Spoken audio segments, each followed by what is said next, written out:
with, I just found out, and I should have known this because I have you on Facebook, the belated birthday boy. Oh, Facebook doesn't even know that. Oh, okay. I'm one of those people. Yeah, now I don't feel bad. Well, happy belated birthday. Well, thank you. I appreciate that.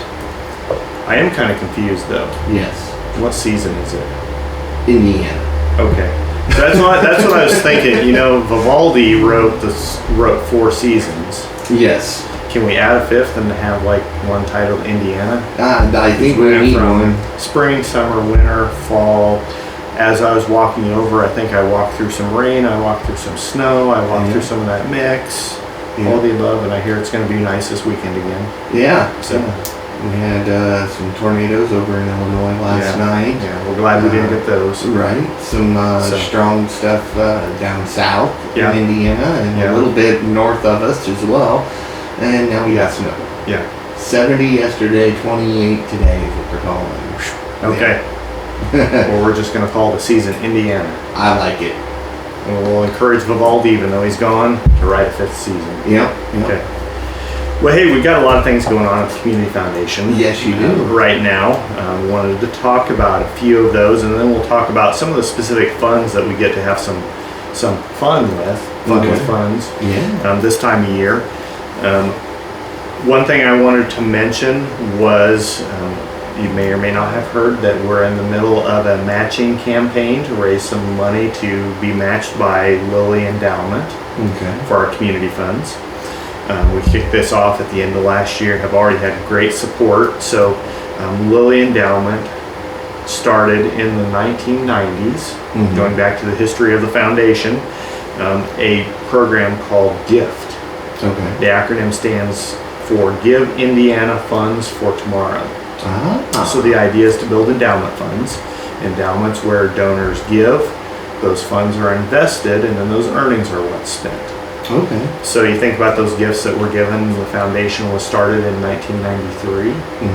Our first gift came in 1994 towards a fund, and those dollars are still working for our community today. That's great. And I've actually given out more now than what the initial gift was. That's awesome. So that's the beauty of an endowment fund. It really supports things long term, and that's kind of where we'll end up the program today, talking about some organizations in the community. So anyway, Lilly Endowment in October of 2023 announced Gift 8. This is the 8th round of their matching programs for community foundations. And they offered us the opportunity to raise donations for community funds. Community funds, those are the funds that make grants out in the community, help support projects, help support organizations. I'm going to venture to say that anybody listening to us on the radio has benefited from at least one of those grants that we've been able to make from those community funds. And so we have the opportunity to raise $375,000. Sounds like a really big number. Yeah. Lilly Endowment will match that $2 for every dollar given. Okay. So our $375,000 meets with a gift from Lilly Endowment of $750,000. Okay. Turns into a little over $1 million. Yeah. Turns into over $50,000 each year in additional community fund agreements. That's awesome. That's pretty cool. Yes, it is. The good news, that $375,000 number, we have until the end of 2025 to raise that, or whenever we meet that goal. Okay. And I say that second part because we've already had over $200,000 in donations towards that goal.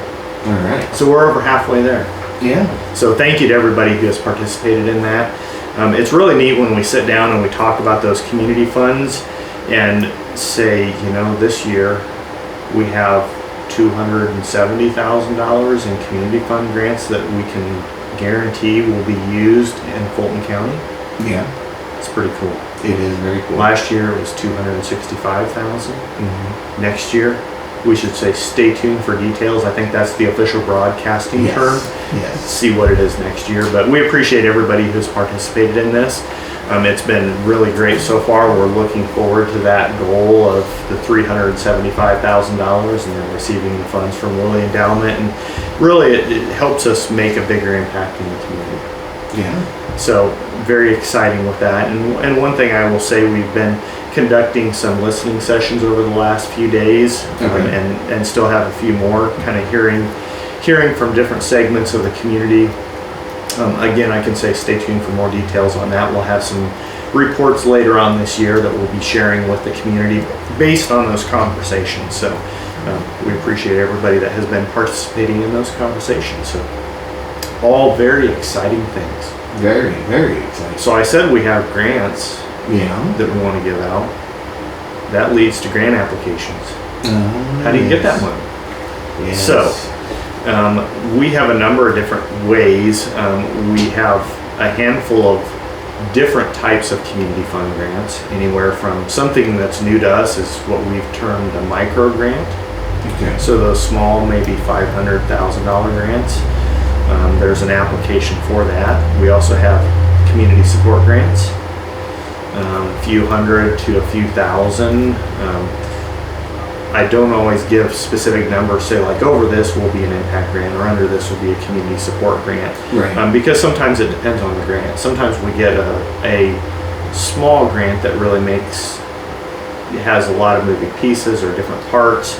And so sometimes the first step is just calling us and saying, hey, I have an idea. Yeah. Where do I go with this? Is Yeah. this something that the Community Foundation may be interested in funding? So we have community support grants. We also have impact grants.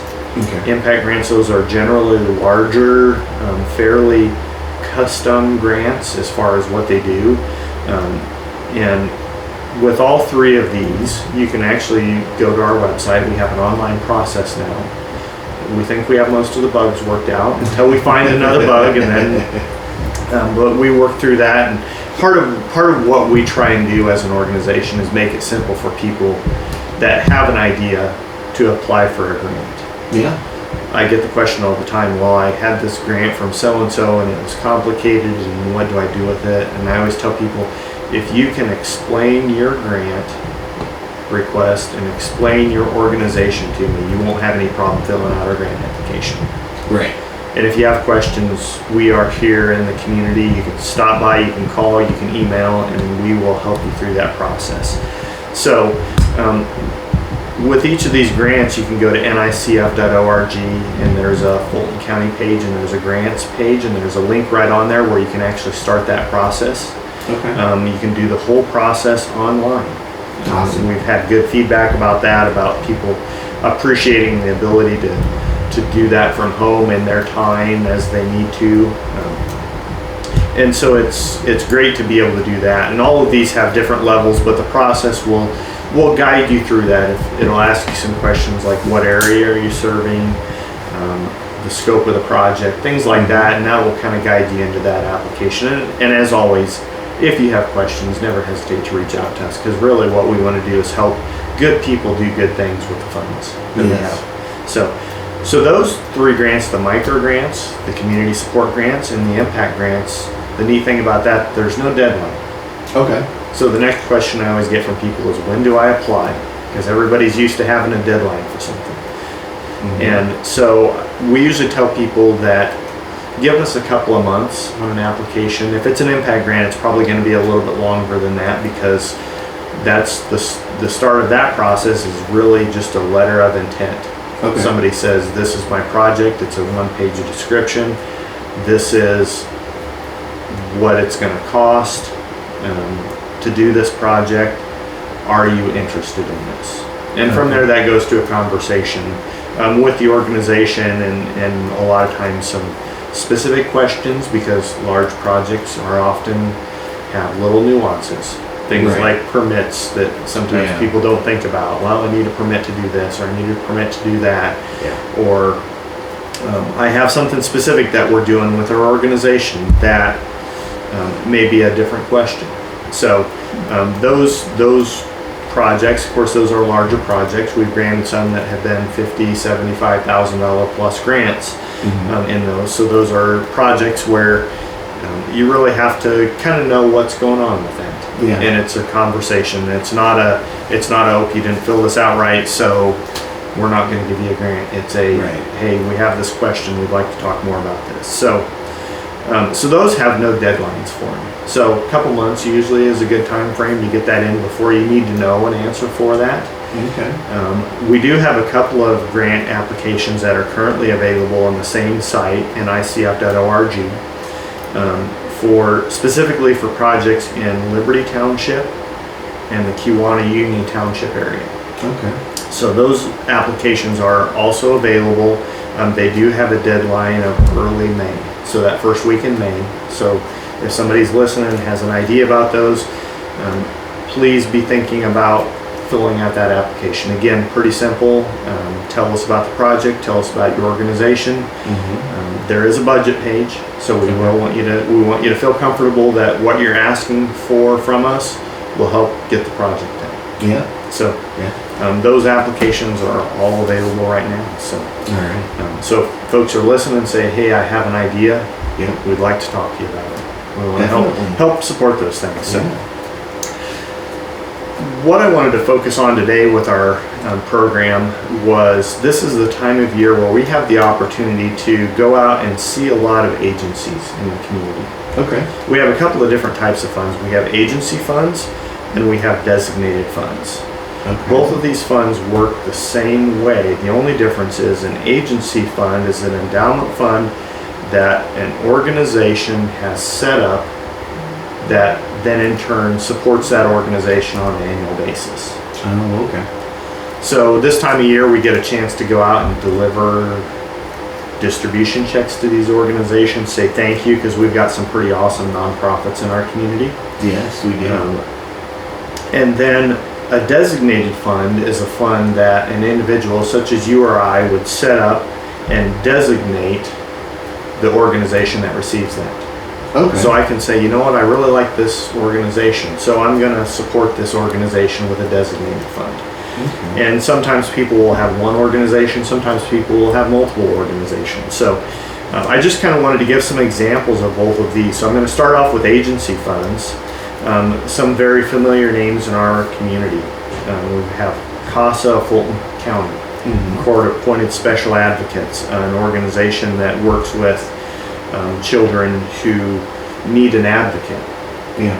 If a child is involved in a court case, who speaks for that child? And those CASA volunteers and staff really do an amazing job of working with children and really working to help find the best solution for that child. Yes. In that case. So CASA, another familiar organization, Camp We Can. Ah, yes. Probably never heard of that, have you? I have actually. A really awesome organization. Yes, absolutely. That helps provide for individuals that may have specific needs. Mm-hmm. It's pretty neat to see how accommodating they can make this camp and give folks that may have a special need a normal camp experience. Yeah. So they're ramping up for this year, so kind of exciting. Yes, they are. Another organization, United Way of Fulton County. Oh, yeah. They do a lot of good. They have 10, 12 organizations that they support, and a really great organization that supports, again, some nonprofits doing some amazing things. So we're excited for that. And another organization, Habitat for Humanity. Got any idea what they do? I think they build things. Okay, yeah, they're getting up to that 20th house coming up soon. So thinking about a neat way to help folks. I love the conversation that it's a hand up, not a handout. Yeah, that is We'll help you build not only a house, but we'll help you build a future with this. Yeah. So a really great organization. A couple of these organizations, when they set up these funds, they said, we understand an endowment is for the long term, and we want the community to be comfortable with the fact that we are here for the long term. Mm-hmm. So by setting these up, they receive those annual distributions. They can use it for needs within their organization and help make sure that they're here to help folks with specific needs, or help be the voice for a child, or help support nonprofits in our community, or help build houses. Yeah. So a neat way to really support the community as a whole. So that's some examples, and that's just a brief example. Those were some that came to mind. Mm-hmm. For me, for agency funds, talking about designated funds. Yes. Folks come in and they say, hey, I want to set up an endowment fund and I want it to go to this specific cause. Yeah. So Again, we have a number of these. One that I wanted to start off with was a newer endowment fund, the Welling Family Fund for the Obby Township Fire Department. Okay. I didn't give you any kind of heads up on this, but what if I quizzed you and said, what do you suppose that supports? I'm betting that supports the Obby Township Fire Department. Hey, you get an A on today's quiz. Pop quiz here. So this was a fund that was set up by a gentleman, Craig Welling, who grew up in the area and appreciated the fire department. So he was able to establish this fund. Unfortunately, Craig passed a few years ago, shortly after he established the fund. But this is a legacy for his family. I appreciate the Obby Township Fire Department. I hope I never have to use their services, but they're probably the closest physical department to my house. So I would like them to be well prepared if I ever need their services. Yes. But they do an amazing job out there. And so this fund, every year we have a distribution that we can take to the fire department. They can use it for their needs. Fire equipment and first responder equipment is not cheap. We've been able to support the department with some grants. Recent years we were able to support them with a community fund grant for a fire truck, but you think about that, they have that fire truck, it's going to need maintenance at some point. Got to do oil changes, got to make sure if they need to use it, it'll start. Can't go to climb in there and it just the battery is dead. So funds like this will help support that fire department on an annual basis with some consistent support to be used for whatever they need it for. That's good. So I know he's passed, but thank you to Craig for setting up this fund to support that fire department. Absolutely. A couple of similar funds. I'm maybe slightly biased because I like dogs. Got dogs from the animal shelter. We have an amazing animal shelter here. Yes, we do. We currently have 2 living in our home that were former residents at the animal shelter. But we have a couple of funds. One is the Samantha Yates for the Love of All Animals Fund. Was set up by Samantha's parents and family in her memory when she passed at way too early of an age, but she loved animals. So this fund helps support animals. You may have recently seen some pictures online or in the newspaper with a donation that they were able to make to help add some stone to the parking lot at the animal center. It's a much nicer parking lot now. They had some pretty big holes out there. They did. So thank you to Samantha's family and friends for establishing this fund and helping support the parking lot out there so that when I stop by later this week, not to get an animal, but as much as you'd like, as much as I'd like another dog, but I'll have a nice place to park and walk on. So neat to see how that's been supported through a designated fund. Another one of my favorites, the Olive Jane Hathaway Animal Center Supply Fund. This was established by Laura Snipes in memory of her mother, Olive Jane, who was also a huge animal lover. And both of these funds combine and provide some support for the animal center on an annual basis, for them to be able to have needs. Animals need things like food, they need things like cat litter while they're there, they need things like medicines. So both of these funds help provide for those supplies and needs at the animal center.